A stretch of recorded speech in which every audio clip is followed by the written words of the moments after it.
Bismillahirrahmanirrahim. Assalamualaikum warahmatullahi wabarakatuh. Sebelumnya, perkenalkan, saya Adila Anin Gustini, mahasiswi dari PAUD 3A dengan NIM 122210007.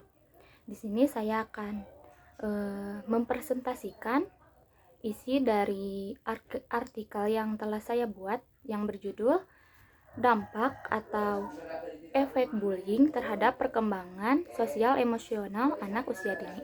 Sebelumnya, pasti kita sudah tidak asing dengan istilah anak usia dini. Lalu, apa sih anak usia dini itu? Anak usia dini merujuk pada anak yang berusia 0-8 tahun. Pada masa ini, perkembangan anak usia dini sangat pesat, baik mental maupun fisik.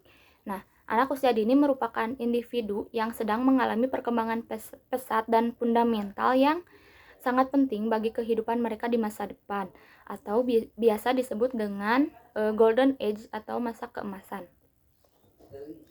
Perkembangan anak usia dini melibatkan berbagai aspek. Secara umum, perkembangan anak usia dini mencakup perkembangan fisik motorik, perkembangan sosial emosional, dan perkembangan kognitif. Dalam proses perkembangan ini tentu terdapat banyak perubahan internal, termasuk perubahan sosial emosional yang tercermin dari perilaku anak. Nah, lalu apa itu perkembangan sosial emosional? Perkembangan sosial melibatkan tingkat interaksi anak dengan orang lain, mulai dari keluarga, teman bermain, hingga masyarakat umum. Sementara perkembangan sosial adalah ekspresi perasaan saat anak berinteraksi dengan orang lain. Maka dapat dikatakan perkembangan sosial emosional mengacu pada perubahan perilaku yang disebabkan oleh emosi tertentu yang mengelilingi kehidupan awal dan dialami melalui interaksi dengan orang lain. Lalu ada bullying. Nah, setelah melihat gambar dan apa sih yang terlintas di otak ketika mendengar kata bullying? Mungkin ya sebagian ada yang mengatakan penindasan, perundungan, perisakan, atau sebagainya. Lalu apa sih bullying itu? Nah, bullying adalah tindakan penindasan atau kekerasan fisik, mental, dan spiritual yang sengaja dilakukan oleh individu atau kelompok yang lebih kuat atau berkuasa terhadap orang lain dengan tujuan untuk menyakiti dan dilakukan secara terus-menerus. Bullying ini dapat mengubah sesuatu yang awalnya menyenangkan menjadi tidak menyenangkan, bahkan menjadi mimpi buruk bagi anak-anak. Nah, Perren menyatakan bullying telah ada sejak di tingkat taman kanak-kanak. Dalam penelitiannya, ditemukan bahwa 37% dari total anak-anak TK yang diamati secara aktif dan teratur terlibat dalam bullying, baik sebagai korban, pelaku, atau keduanya. Hal ini menunjukkan bahwa kejadian bullying cukup sering terjadi di TK. Dalam 16 dari 18 kelompok TK yang diamati, setidaknya satu anak menjadi pelaku atau korban bullying beberapa kali dalam seminggu.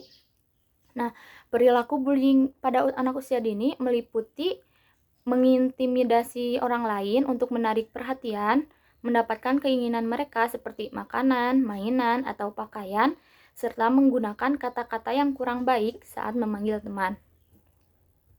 Nah, bisa dilihat banyak kasus bullying yang terjadi pada anak usia dini, baik secara fisik atau verbal.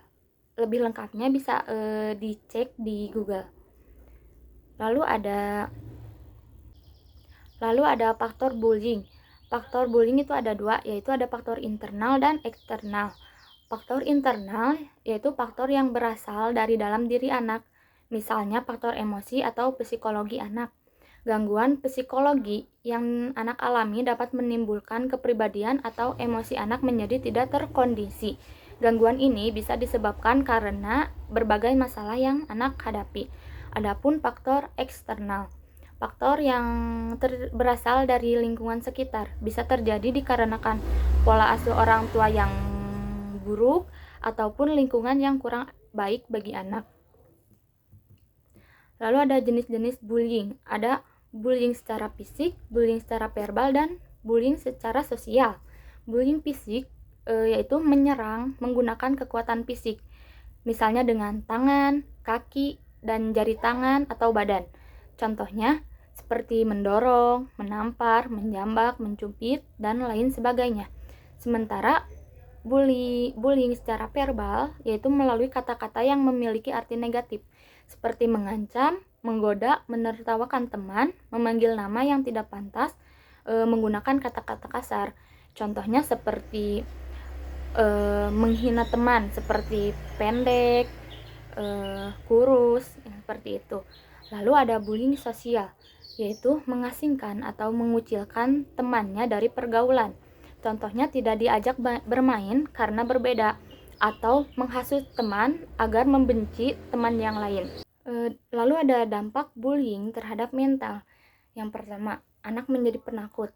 Anak menjadi penakut ketika akan berbaur dengan orang lain atau ketika akan melakukan kegiatan bersama teman gitu.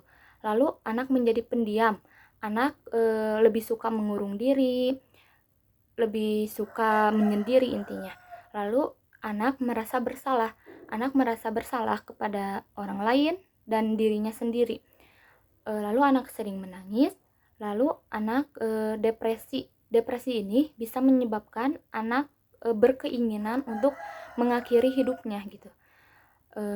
Lalu ada menarik diri dari lingkungan.